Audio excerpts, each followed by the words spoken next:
Cadre bi nga xam ni actuellement nous sommes avec les chefs d'entreprise, les investisseurs. Nous sommes globalement donc nous avons déjà suivi cette activité relative donc à l'ouverture de ces assises des entreprises. Voilà, je suis actuellement avec Serigne Mboup, quelqu'un qui s'y connaît bien évidemment par rapport donc à cette actualité que nous avons ces derniers jours soulevée avec la production de pétrole, le Sénégal qui devient donc pays pétrolier. Aujourd'hui, on est avec Serigne Mboup, donc vous allez vous exprimer devant les internautes via Dakar Actu, donc vous êtes en direct sur Dakar Actu. Alors, après vous être présenté aujourd'hui, quel est, bon, avant d'aborder peut-être un certain nombre de questions d'actualité, quel est le ressenti que vous avez en assistant donc à ces assises-là, à l'ouverture de ces assises? Beaucoup de fierté et beaucoup d'espoir de voir que le secteur privé, de concert avec l'État, parce que le président de la République l'a dit, le secteur privé devra être au cœur de son action pour l'atteinte des souverainetés dont on a parlé, dans l'agroalimentaire, dans la transformation de nos ressources, dans l'énergie et la transition énergétique qui est en cours dans le monde et donc au Sénégal et en Afrique particulièrement.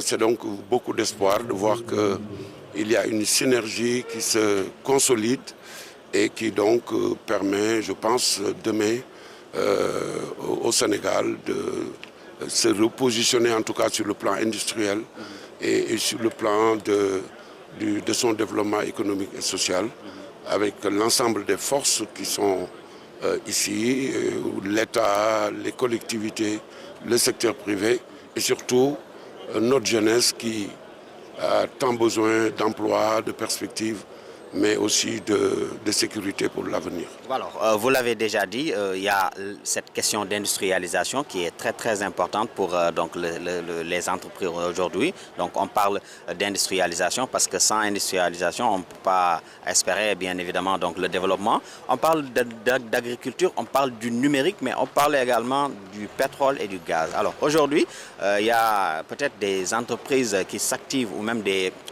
acteurs du privé qui s'activent donc dans ces nouvelles ressources-là. Alors, quelles sont les chances donc du Sénégal pour bénéficier bien évidemment donc de ces ressources-là par rapport donc à ces activités des entrepreneurs qui donc sont autour de ce secteur-là? Je d'abord me réjouir que le First Oil ait été célébré avant-hier avec la visite de son Excellence sur la plateforme. Vous avez suivi son discours de satisfaction et de fierté de voir des jeunes Sénégalais dans les océans autour de plateformes technologiques de dernière génération, qu'ils soient au cœur du dispositif de gestion, mais aussi de contrôle, de maintenance. Et pour certains, après avoir contribué à la construction de cette plateforme Léopold Sédar Senghor. Donc, grosse satisfaction de voir que les choses sont bien tenues et cette visite a permis aux autorités de voir sur place que le processus est lancé. L'autre grande satisfaction, c'est la volonté politique dont j'ai parlé tout à l'heure, mais la détermination du secteur privé aussi à accompagner dans le sillage de l'environnement institutionnel, notamment le contenu local qui est une loi très forte, très patriotique, très ancrée sur la défense des intérêts des Sénégalais et du Sénégal en particulier. Et donc, moi je suis convaincu qu'avec la volonté politique affichée, qu'avec la détermination des uns et des autres, nous pouvons arriver à utiliser à bon escient ces ressources pétrolières et gazières. Vous l'avez dit tout à l'heure, l'agriculture qui est la mamelle de notre économie, qui nous permettra d'être plus souverains. On ne la réalisera pas, on ne réussira pas si on n'a pas une maîtrise de l'eau. L'eau, on ne la maîtrisera pas si on n'a pas l'énergie. Donc, il y a des visions très claires et des options affichées aujourd'hui pour cette maîtrise de l'eau On ne réussira pas l'agriculture si nous n'avons pas de bons intrants, et en particulier des engrais de qualité. Donc on a des projets dans le pays industriels pour transformer le pétrole ou le gaz en urée, utiliser l'énergie donc tirée du gaz pour justement aussi transformer nos phosphates, nos autres ressources. Parce qu'à partir du phosphate aussi, on fait de l'urée, de l'ammoniac ou de l'urée. Donc c'est beaucoup de possibilités qui vont nous permettre de booster notre secteur industriel. On réussira. On a déjà une production de qualité d'énergie, mais encore chère parce que dépendant du fossile, nonobstant le fait qu'on est aujourd'hui à un peu plus de 30% d'énergie renouvelable. Mais avec le gaz, nous allons pouvoir non seulement contribuer au climat, puisque le gaz, on l'a dit, est accepté aujourd'hui comme une énergie de transition, parce que permettant de produire de l'électricité avec 50% de moins de pollution que le charbon, par exemple. Donc, nous allons avoir de l'énergie beaucoup moins chère, beaucoup moins polluante et beaucoup plus efficiente. Et sans ça, évidemment, il n'y a pas d'industrie. Il faut de l'énergie, qui est un des facteurs de coût de production extrêmement important. Donc, le dispositif est là, l'environnement est là. Nous avons, comme je l'ai dit tantôt, les infrastructures qu'il faut, la jeunesse, les bonnes écoles de formation, la volonté politique. Le génie sénégalais doit jouer et je suis convaincu que nous devons être à mesure non seulement de développer notre pays, d'impacter la sous-région, puisque à travers des programmes de coopération sous-régionale, les mines nous entourent dans tous les pays. Il n'y a pas d'énergie là-bas, nous en avons. Il y a des projets d'intégration comme le réseau de gazoduc ouest africain. Il y a le réseau d'interconnexion des réseaux électriques ouest-africains.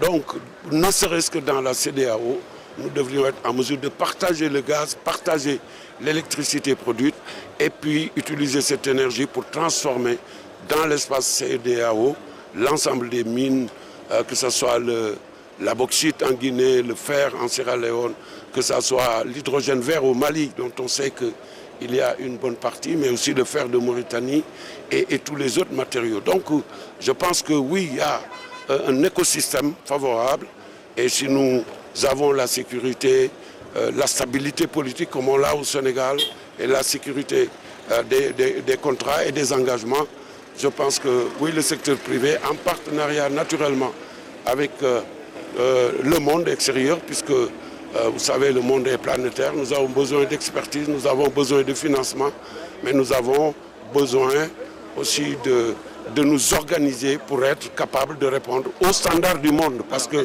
c'est là où on en est aujourd'hui. Est-ce vraiment opportun, ou même opportune, autant pour moi, donc, de procéder à cette révision des contrats pétroliers? Bon, vraiment, je ne veux pas trop parler de ça, parce que je ne sais pas quelles sont les visions déclarées, mais un contrat est fait pour être révisé. Tous les contrats sont faits pour être discutés dans le temps, surtout si c'est des contrats à long terme. Et ils ont même des clauses de sortie, on peut même les annuler. Donc tout ça, c'est dans... ce qui est important, c'est qu'il y ait une confiance entre les partenaires qui sont autour du contrat, qu'ils ont une vision commune de ce qu'il faut faire du contrat. Et après, je pense qu'une fois cela est fait, on peut discuter de tout et pour trouver les places de convergence qui font que chacune des parties a ses intérêts préservés et que le contrat puisse se dérouler dans les termes et les conditions dans lesquelles il a été pensé. Merci beaucoup. Merci. Voilà, donc c'était l'ancien